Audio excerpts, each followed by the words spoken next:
Déjà, je vais vous poser une petite question pour le titre du conte. Est-ce que vous savez ce qu'on appelle en Bretagne, quand on parle de qui on veut parler, quand on parle de bisclaveret? Alors, s'il y a quelqu'un qui sait, vous gardez la réponse, et ceux qui ne le savent pas, bien vous allez le savoir au fur et à mesure du conte que je vais vous raconter aujourd'hui. Ça s'appelle bisclaveret. Donc, personne ne sait, levez le doigt ceux qui savent. Oh, mais il n'y a pas beaucoup de monde, hein. Bon, ben voilà, c'est bon. Donc, vous allez le deviner. Alors, mon histoire s'est passée dans l'ancien domaine des ducs de Bretagne, qui était un domaine où ils se réunissaient pour la chasse. C'était au château de Huc, qui se trouve du côté de Plouane. Par là, on prenait la direction de Plouane, il était sur la route, voilà. Je n'y suis jamais allé, donc je ne peux pas vous dire exactement à quel endroit, mais c'est par là, dans les Côtes d'Armor. Et il y avait un roi qui avait décidé d'aller habiter ce château, et puis il amenait toujours avec lui un serviteur, parce que c'était un serviteur fidèle, loyal, et il l'aimait par-dessus tout.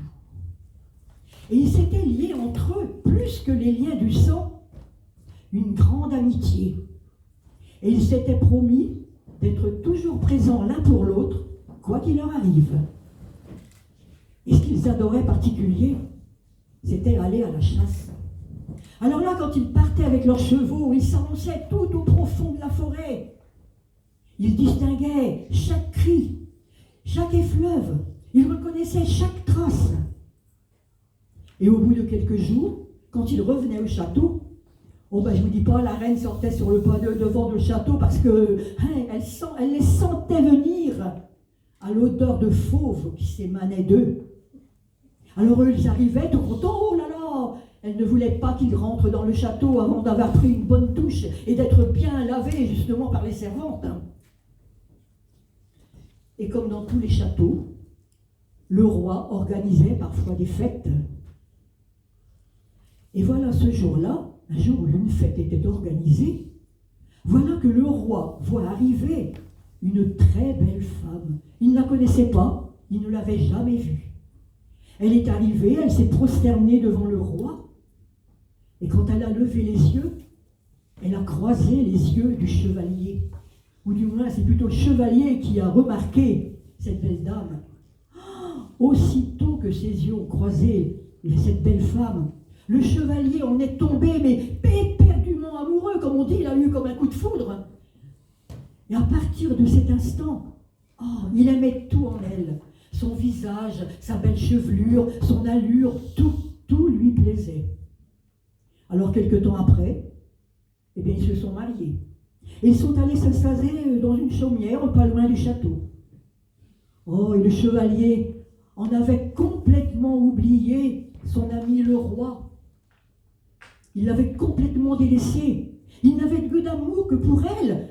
Mais elle n'éprouvait pas les mêmes sentiments. Ce qui l'intéressait, c'était quand le roi venait se prosterner devant elle, quand son mari, quand le chevalier faisait des éloges sur sa beauté. Alors là, elle était très fière. Alors de vivre comme ça, à un moment donné, eh bien le cœur du chevalier, les liens du désamour ont envahi son cœur. Et c'est là qu'il a commencé à s'absenter tous les soirs de pleine lune. Au début, la dame ne disait rien. Et un jour qu'il s'apprêtait à partir, elle s'est relevée, elle l'a regardé sèchement. Elle lui a dit, bien mamie, pourquoi soudain cette tristesse? Il ne sied pas à un chevalier d'abandonner sa femme en pleine nuit comme ça, aux moqueries des valets. Vous aimez donc ailleurs? Mais non, il a beau lui dire que non, elle ne croyait pas, prouvez-le. Qu'est-ce qu'il lui restait à faire? Elle a raconté. Mais tu sais, quand je pars comme ça, je ne vais pas retrouver une autre femme, non. Je deviens simplement bisclaveret. Là, je me déshabille, tous mes habits, je les mets sous une roche, là, à l'entrée de la forêt. Et puis, alors là déjà, elle imaginait son mari courant, se déshabillant, tout nu, là, déguisé en loup-garou, avec la gueule pleine de sang, courir après des proies. Elle en eut un dégoût pas possible. Il lui dit, mais vous savez, madame, mais il suffit que je je remette mes vêtements pour redevenir un homme. Mais déjà, elle ne l'écoutait plus, car son cœur n'était pas assez grand pour qu'un chevalier puisse y entrer. Lui et son ombre, il n'était pas assez doux pour qu'un homme tout nu puisse s'y tenir debout. Non, à partir de cet instant, elle n'eut plus qu'une idée en tête, se venger, se venger. Oh, elle n'eut pas longtemps à attendre. Peu de temps après, le chevalier a senti à nouveau l'appel de la forêt. Alors il s'est levé, il a regardé sa femme qui dormait paisiblement, du moins il l'a cru, et il est parti.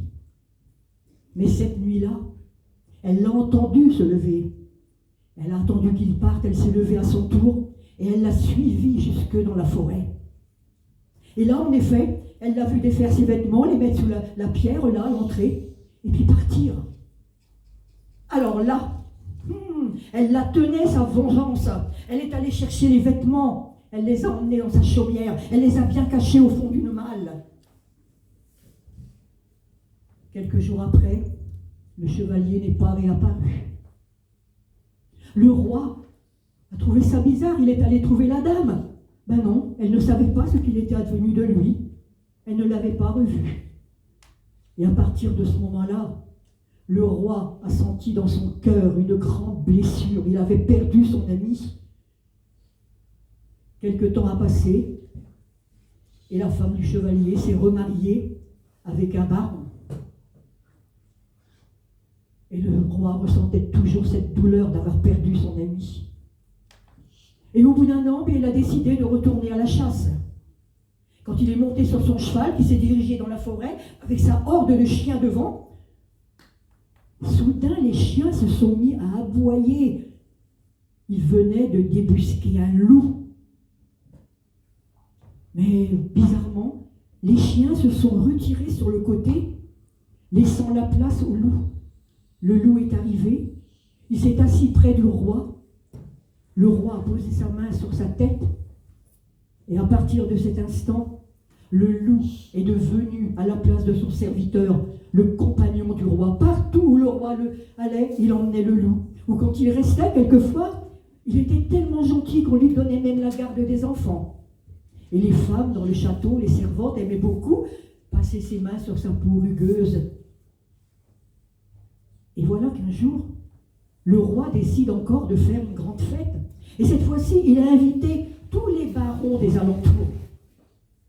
Et parmi tous ces barons, figurait la femme de l'ex-chevalier qui avait épousé un baron.